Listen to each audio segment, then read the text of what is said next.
just kind of get your thoughts on it. The artist seeks contact with his intuitive sense of the gods, but in order to create his work, he cannot stay in the seductive and incorporeal realm. He must return to the material world in order to do his work. It's the artist's responsibility to balance mystical communication and the labor of creation. Wow, that's deep. Deep. The ganja was flowing. But to me, I think that's like that quote. And I do. That must have been one hell of a spleef. Yeah, that's what I'm saying. That's what I'm saying. Things must have been feeling good.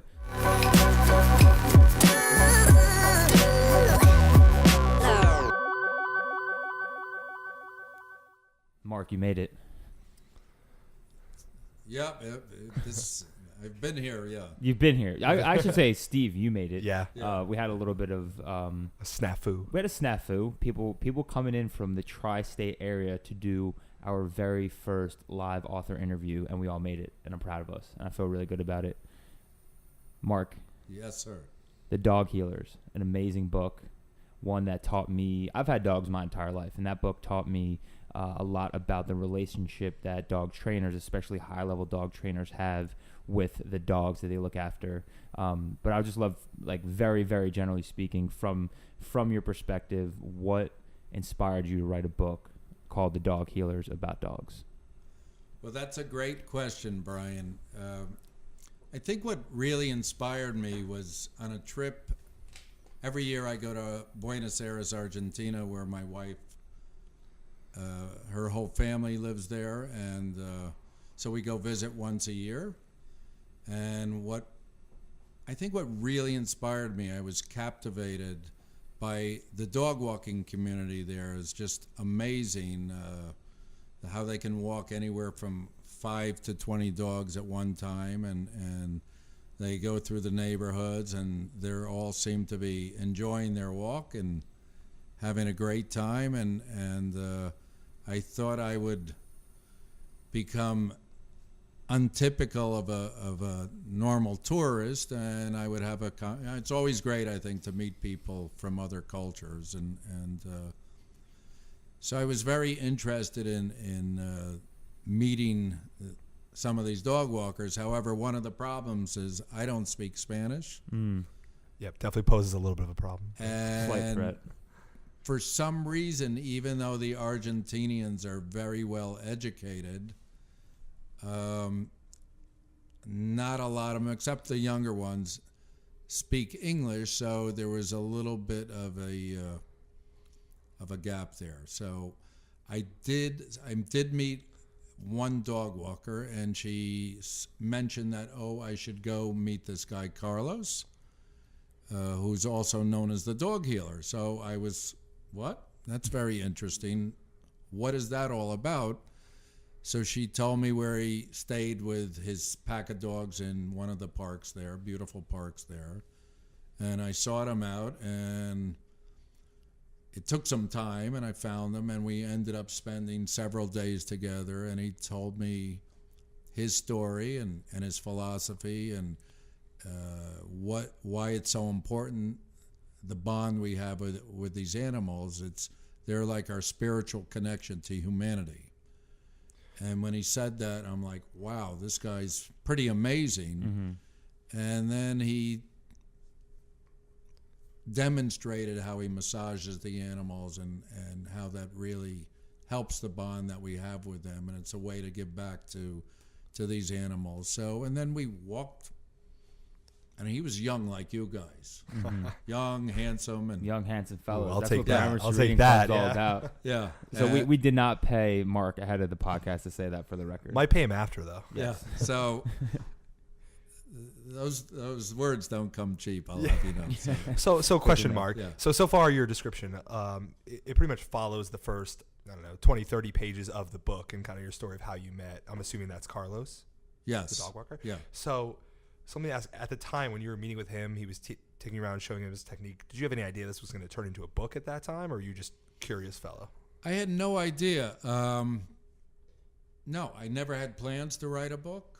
I'm not a writer by trade or skill, but I would always consider myself a storyteller.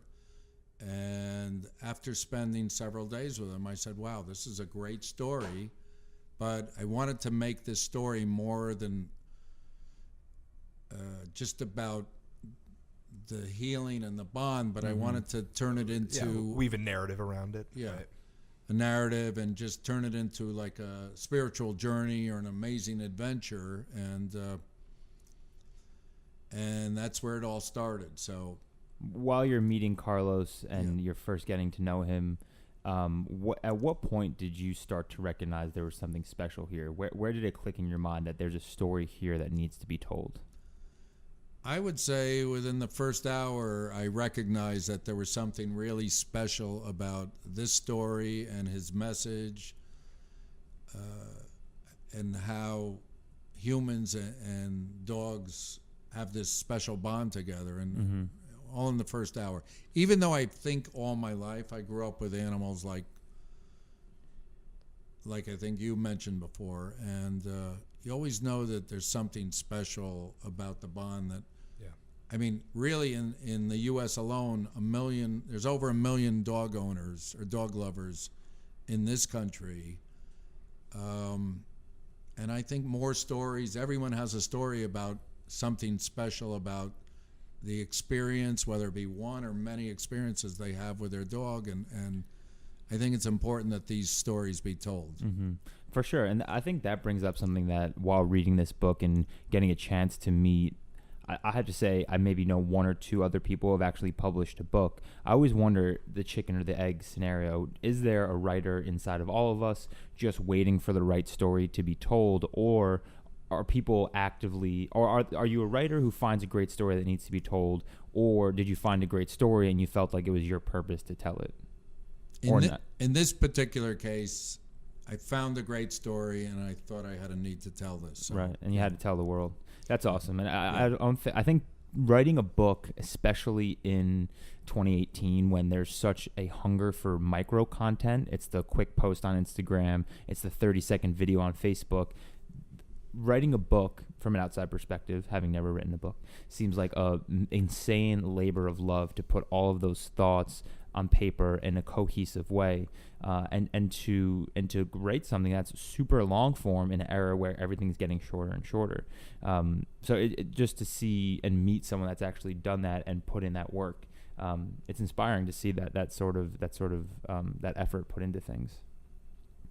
So well, thank you. Yeah, you're welcome. Thank you, and thousands of other authors would also be thankful for those words. Right. So, yeah, I mean, I try to write a paragraph and I'm pulling my hair out after 20 minutes. Well, it all starts with one word, the first word, you know. First step. Then it leads into a sentence, and then it leads into a paragraph. So for sure. So kind of on that tone, from day one, walking dogs with Carlos, to finished book, how long was that? It was actually, I would say 2 years. Okay. The story itself for me to write didn't take 2 years. That was about 6 months. Yet every author, even a great author, needs a good editor. And the process, I actually went through 3 editors before I was satisfied. And there's 2 different types of editors. So one's content, and they help you with development of characters and the storyline. The storyline, and the other one's just copy editing, which is grammatical and things of that nature. So they're both serve 2 very important roles, and they're both very important. Mm-hmm. I noticed in the acknowledgments of the book, you mentioned pretty much all individuals who contributed to the creation of the book. You had the graphic designer, you had the copy line editor, right. of various functions that it looked like everyone was involved as a team to get this book out to the world. How did you get this team together, and how did you assemble this team of people with various skills to work on this book? Because, correct me if I'm wrong, this was totally independently published, right? You did this all on your own? Right. So where do you find these people? How do you get them all together to create what's ultimately, this book? That's a great question also. the book is self-published. The Dog Healer's book, it's a novel, it's self-published. And I have a lot of resources and a lot of contacts, but I did need specialists in different areas to help me actually assemble and put together a finished product. And I think it's important for any self-published author that they assemble a group of specialists in different areas. One might be a photographer, another one be a graphic designer, a content editor, a development editor. So it's involves searching out people. As I said, I went through 2 editors before I came across a really good editor that we both kind of clicked. And you have to have confidence and comfort and believe in what you're doing, and also I think believe in the people or the team that you're working with that can help you put something together that comes out great. Sure. Because when you spend all this time on writing, as you say, we live in a society where everything's done and people don't have the patience anymore to sit down necessarily and read. You know, they like a snapshot of everything, which is could be in 30 seconds. So yeah, it could be, very fast. So, and the attention spans are getting smaller, and I think then people's attention. What did you say? Sorry. People's attention spans are getting smaller. And then, I mean, eventually the consumers are the creators in a way, so then people will want to create content that's more bite-sized. When I'm looking at the acknowledgments, that read to me as you sort of being the CEO of the Dog Healers as a book and bringing in the right people to get it published.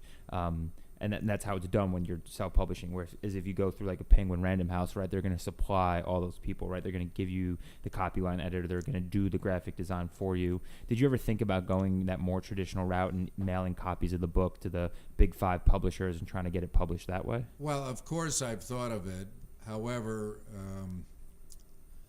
today there are actually thousands and hundreds of thousands of writers in this country. Internationally, there's millions of writers. So it's very challenging to actually get a publisher. And typically you don't get to a publisher unless you have an agent. So since all the technology is available now and there's so many talented people that can help any author self-publish a book, I mean, I just decided to go that route initially. Things are developing with this project in different areas. So actually the next evolution, we're probably going to start working with an agent on a documentary that we're going to be working on relatively soon. So, all right. Yeah. And what's that documentary about? That's going to be the dog, like in the same vein as the Dog Healers? Well, as you know, the Dog Healers novel is primarily a book of fiction. Well, not to cut you off, but that was one thing I guess I do want to cover before we move off of the book is obviously some of it is written in a very, for those who haven't read the book, recommend you get it and take a look at it, because this is my assessment of the book as a reader, and tell me if I'm right or wrong. This book intertwines reality with fiction into a story that is set in like the real world, but then you sort of take some liberties as the artist and then go off and tell the story of Isabella, this beautiful dog trainer who has a special connection with the dogs. And to me, that read as fiction, but the whole part with Carlos, who is this guy that sounds like you actually met in South America, in Argentina, was real. So how much of it's fiction, how much of it is nonfiction, and what sort of led you to make the choice between the two? Well, I thought it was interesting. It's interesting because I wanted to actually, and I don't think it's commonly done, but I wanted to, and not for any particular reason, I thought it'd be important to bring my personality and personal experience, because I think a lot of stories that are written, whether they be fiction or nonfiction, there has to be a personal experience involved, and I thought it'd be important that I introduce myself into the story and have a personal experience which helped inspire me to write the story. So I thought that was very important. And then from there, I took a lot of what my conversations were with Carlos and created a fictional story around it. So can I ask a question? I know we're getting off of the documentary, but we can make sure we loop back to that. Yeah, we'll get back to it. Yeah, sure. So putting yourself into the story and some things you care about and believe about, right? There's some themes there, and I'm wondering if this is an example of that. Throughout it, when we're talking about Isabella, the female dog healer, then horse trainer extraordinaire, she runs into a bunch of examples of pretty much being discriminated against for being a woman, especially in the horse racing world, right? And that theme comes up a lot. Right.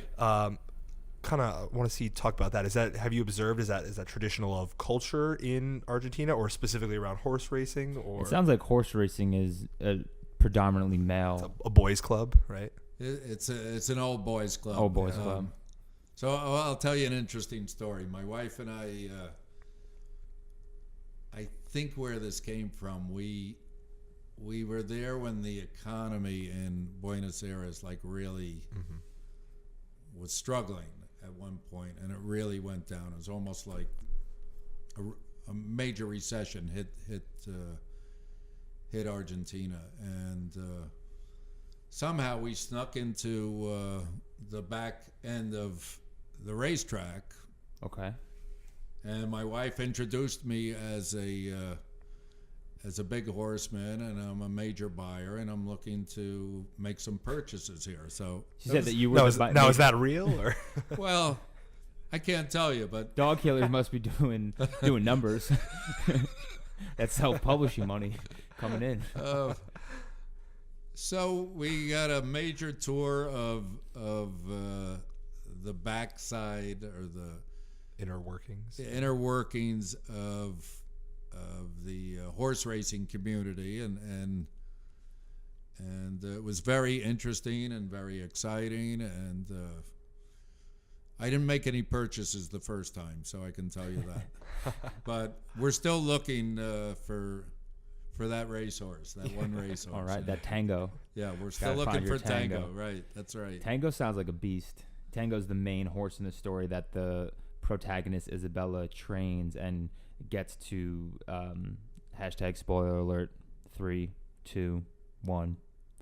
Isabella trains this horse Tango to come back in this amazing victory, literally by nose at the end of the story, and it's sort of it's cool because the hero's journey, the concept of the hero's journey. I felt like while reading Tango's story, I was getting a lot of vibes of I feel like I'm reading like Rocky's story right now. Like this horse, he was lost, he was down and out, and then he made a comeback by like the grace of this amazing trainer. And I was like really cheering for Tango at that end at the end point when he won the race. You did a great job of bringing some of the like core tenets of storytelling, like what really resonates with people through that Tango storyline. Yeah, I also think it's funny you caught yourself there, but you were saying through this beautiful, talented trainer, and it's funny we never see a picture of Isabella or anything, but I thought the same thing. Isabella in my mind is very beautiful, so great job there. They're very descriptive, and like I know what Isabella looks like. We were actually joking earlier. We saw a picture and we're like, is that Isabella? Well, so this is what makes the book also very compelling for both male and female readers. Well, honestly, you did something that Wonder Woman did. I think. Sorry, can you remind me of the exact publishing date of The Dog Healer? No, I can't. Okay. 2017. Yeah, 17. 2000. Okay, so right around the same time as Wonder Woman. I don't know when Wonder Woman came out. Point being that the female protagonist, the leading woman, I think is becoming more and more a part of the cultural zeitgeist, and it's great to see a book that has like a woman at the forefront, sort of like a Hunger Games or something like that. What inspired you to write a book? And written by a male. And written by a guy too. So that's something I would say is not typical, but why lead with a woman? I don't know. I just thought it would be very important to empower women. Yeah. Especially, we live in a culture where women have this challenge to improve where they are in their lives, and sometimes certain part of the community keeps them from wanting to improve, and I just thought it was important, not only the message about how humans and dogs bond together, but I thought it would be important to empower women, and especially, I'll tell you a very interesting story about a mother and a daughter, an 11-year-old girl that read this book together. She was they loved the story, and the daughter was very inspired after. She wanted to be just like Isabella. So she said to her mother after they finished the book, she said, well, what is the best veterinarian school in the Northeast?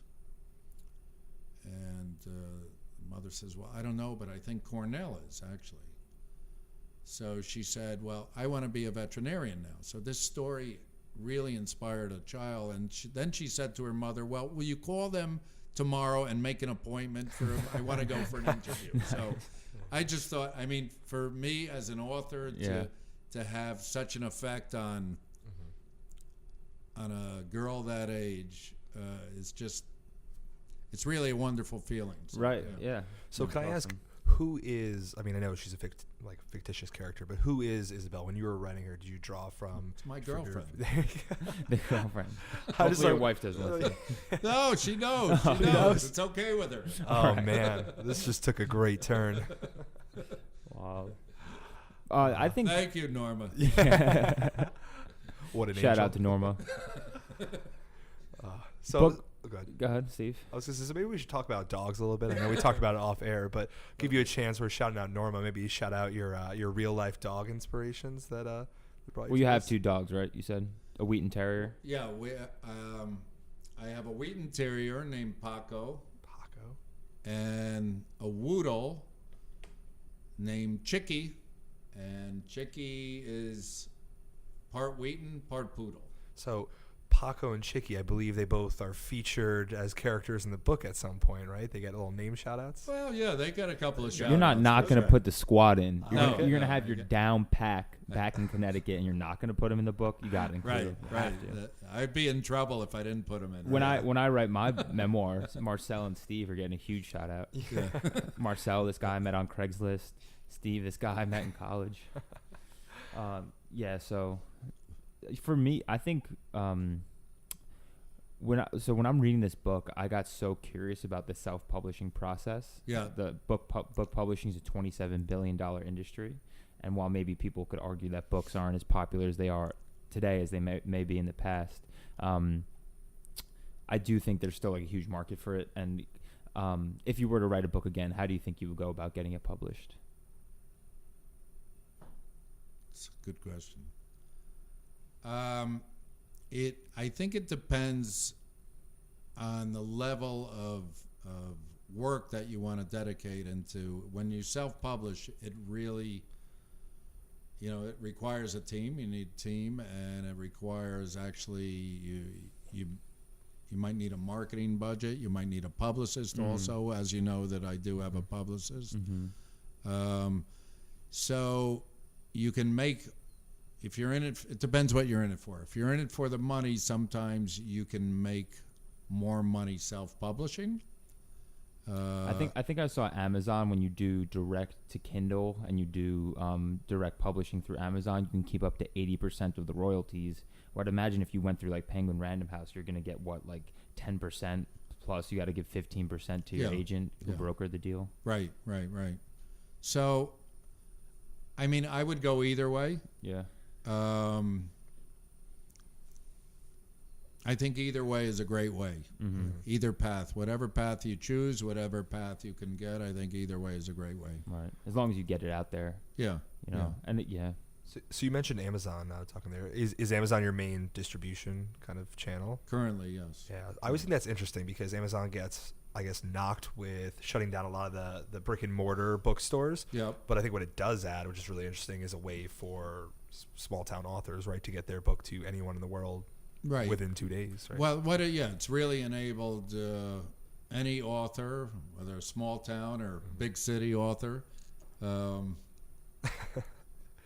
get I wonder if you could make the case that previously, could you ever go into a local bookstore, like the local bookstore somewhere on Long Island, and as an independent publisher of a book, say, hey, can you put 20 copies of this on your shelf and I'll give you a piece of it? Was that ever a way of selling books?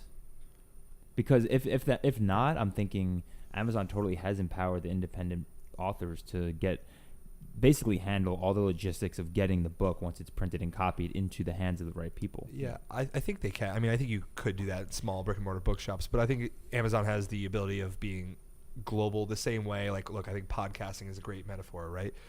You put your podcast out there and maybe you put episodes and, they get, to your friends and they listen to it, and some podcasts blow up overnight and go viral. And I mean, like, we've looked at the stats on this, right? We've seen people in Australia and Germany downloading it. It's like we definitely weren't doing any direct marketing to there, but right. And the internet's powerful. Yeah, and I think another parallel there with book publishing and the podcast world is you actually have some of the biggest media conglomerates in the world backing podcasts. Yeah. Whoever it is, I can't remember the acronym, the radio that does all of like the Radio Lab podcasts and NPR. Those are like true media conglomerates where there's salaried people producing podcasts. And then you have someone like the Joe Rogan Experience where it's him and his friend who's the audio engineer, and they get more plays than any of those combined. And maybe the same thing's starting to happen with authors where, yes, you're still going to have the institutional Penguin Random House, Big Five publishers pushing books, doing national book tours, but now you're going to start seeing the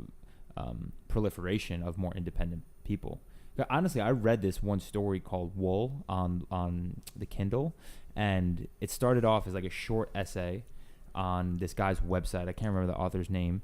And then he created a full novel from the first book, did it direct to Kindle. It was like the number one selling direct to Kindle book of all time. He's now since done 3 total books, and he has a movie deal. And that guy did that all by himself. And that to me, that's inspiring, right? Because like there's no middleman anymore. If you have the goods, you have the right content, it's going to get out there.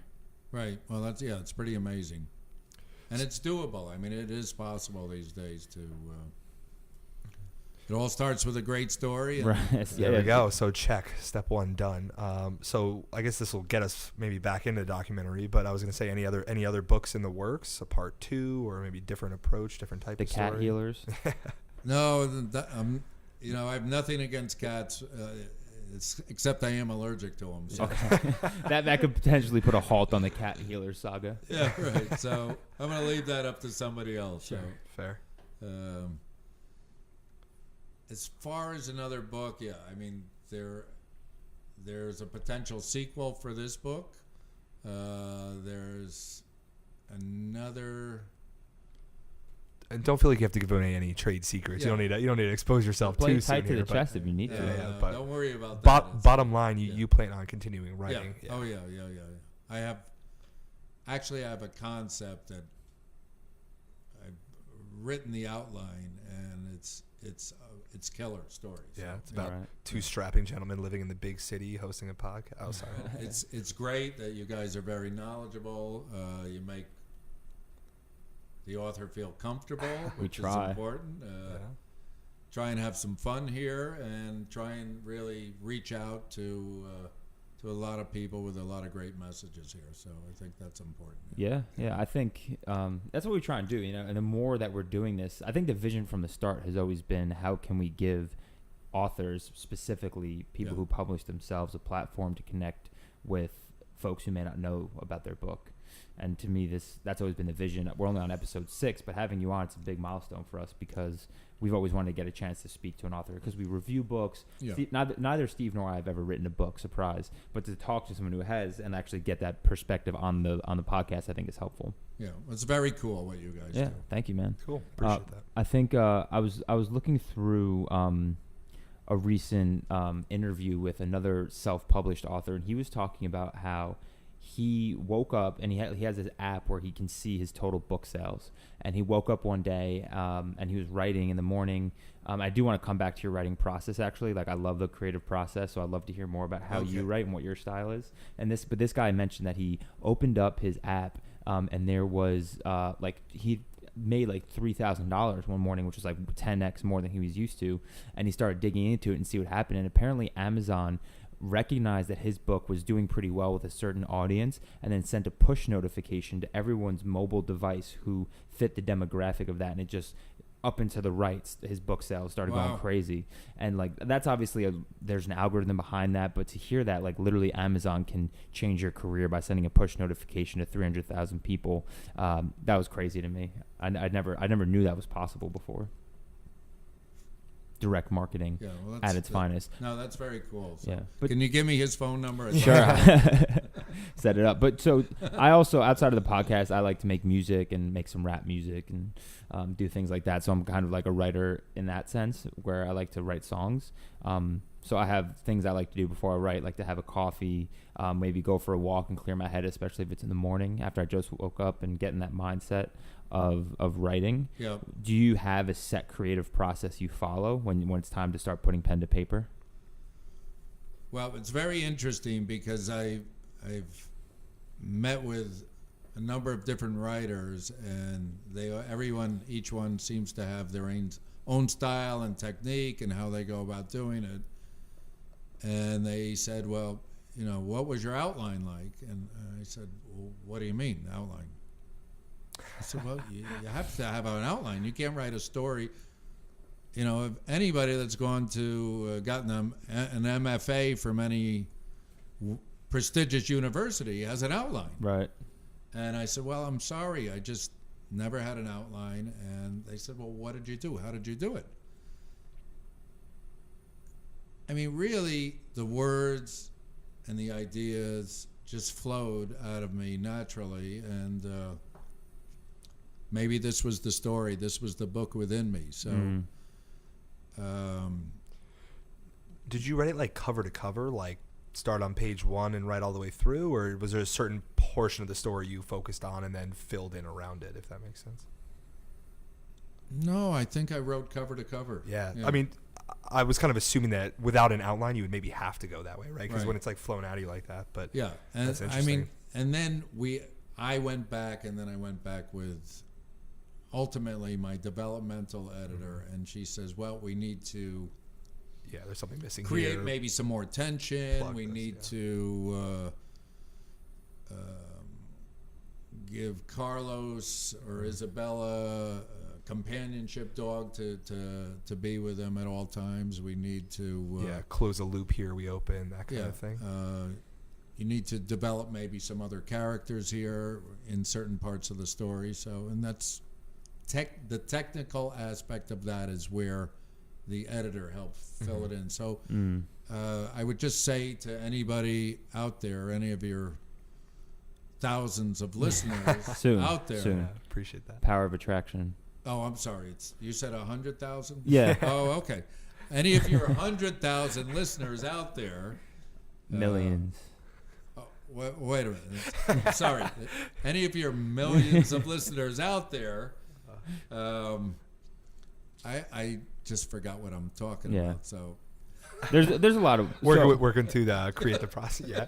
So I'll drop a quote if you guys are cool with that. I recently read this book called Just Kids by Patti Smith, who was a very prolific musician and artist and poet, and Robert Mapplethorne was her partner in crime. And so she sort of wrote this memoir of her time in New York City in the 60s and 70s.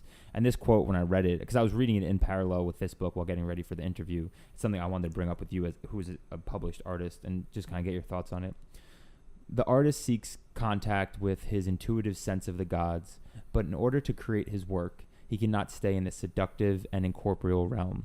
He must return to the material world in order to do his work. It's the artist's responsibility to balance mystical communication and the labor of creation. Wow, that's deep. Deep. The ganja was flowing. But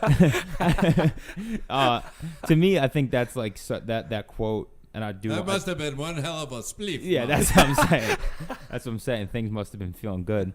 But because I think as an artist, you can get so head in the clouds about your ideas and your vision, but then you always have to come down back to the tactical and actually start typing. Right. Do you experience that? I don't know. Do you have any thoughts on that quote, like around managing the tactical, gritty work of writing a book, but still having that big mental vision and keeping that close to the heart? It's like I said, that's pretty deep. Yeah. I don't really know how to answer that question, actually. So Okay. See, I wonder if it helps being so given like writing isn't your day job per se, right? It's kind of like a passion thing you've pursued on the side, and maybe it may be turning into it. Right. But I imagine like that's an issue with being a full-time writer, right? Your editor has you on a timeline and like balancing like a project plan with the creative process. That's why I opened up by asking you from day one to Carlos to end of the book how long it was, because I know it takes some writers years, but I feel bad for some of these like Nicholas Sparks, right, who churns out like a book a year when he has to write a 600-page book and they give him deadlines like, hey, you have 3 months to write this. I can tell you this. I think any author that has a deadline, and I think the deadlines are pretty intense sometimes, that it's a lot of pressure. Yeah. I think what's really important for any creative writer or author is to have the ability to have that flow of ideas and then they should go down and put them on paper. But I mean, to live in the world of that kind of pressure, that's the real world of business, and that's what a publisher is demanding, and that's usually the sign of somebody that has sold a lot of books. They know how to churn them out with pace. Yeah. So, Yeah. I mean, some people, some writers probably can do very well under pressure. I think if this was my full-time work, that I could turn something out in a reasonably short period of time and meet those deadlines, but I'm not there yet. So yeah, and I mean, maybe you don't. And want I to be, right? may not even want to be. Who wants? Yeah. Excuse me. We need the Dog Healers the third version of it done in 1 year. Like that to me sounds like so stressful. But then at the same time, I do see deadlines being helpful, even with stuff like this, like with the podcast. That eventually, I can get so caught up in the vision of what we're trying to do here that when's the next podcast actually happening? Like, you have to bring it back down to the real world. How do we set up the webcams? Which mics are we going to use? And you always have to me, it's a balance of keeping that artistic vision head in the clouds, but then like, all right, which webcam are we going to use to record this episode tomorrow? It's like this balancing act between the tactical and the mental. Yeah. So sometimes you're down here tactical and you're up here strategic. Yeah, exactly. You got to go back and forth. Right. You got to find that balance, I think, in anything you do in life. So for sure. Yeah. Cool, Marc. Well, listen, man, I think, we really appreciate you coming on. Was there anything else you wanted to tell the people you got going on, more about the documentary, any other projects you're working on? Yeah, actually, the timing is very good for this interview. We're actually working right now, and I think we'll sign an agreement within the next 2 weeks with a production company, a great producer and director in Argentina. Some of the greatest filmmakers in South America actually are from Argentina. I actually knew that, yeah. And we're actually working on a documentary now based on the theme of the dog healers, which is very, very exciting. And I'm very excited about it, because this is really, it's really about the message and how the enduring bond that we have with these dogs is so special. And I think for those people that don't necessarily read, they can now maybe see it hopefully soon in the theater or on Netflix or Amazon Films. So. Yeah. So just need to know, for personal reasons, is it going to explain an overview? Am I going to get to see how to do the Kum Nye process? Because I have a dog at home who is waiting for it. Well, actually, I think you'll get to see Isabella. Whoa. The real Isabella. The real Isabella. And I think you'll learn the Kum Nye process. Yeah. So. Cool. Baron will love that, Steve. Yeah. Steve has a beautiful dog. Is it what kind of dog you have? He's a lab mix, chocolate lab mix. He looks mostly lab. He's a little smaller than your normal lab. Right. Maybe closer to 60 pounds rather than like 80. Still a big pup. I'll bring him on the show sometime. For sure. Yeah. I almost was going to bring the dogs, but I thought it would be too much. So. Right. Never. Yeah, we could have figured it out. Could Yeah, we hold yeah. in one, hold the other. But yeah, Mark, listen. Once that documentary gets sealed up, and once you guys do have it, definitely send it our way, and we'll put it out to the GRC, Oh, the people great. of GRC, and get their eyes on it Great. for sure. Great. Yeah. Cool, And man. after, maybe simultaneously, we may be doing a similar documentary series in the States also. So that's also pretty exciting. Awesome. We're also working on that All right. component now. So, Nice. yeah. Great. Well, I know we have kind of all the links to your social media, so we always include those on our like show notes with it, so anyone can go in and keep up to date and kind of check back and see the progress. Where do you prefer people to keep up with all of Marc Winik's moves? Facebook, Instagram, website. I think Facebook is, we have over 30,000 followers. So Wow. Okay. Big time. I guess wherever they feel like it. You know? Cool. Yeah. Yeah, we'll put all the links down there so people can check it out. Okay.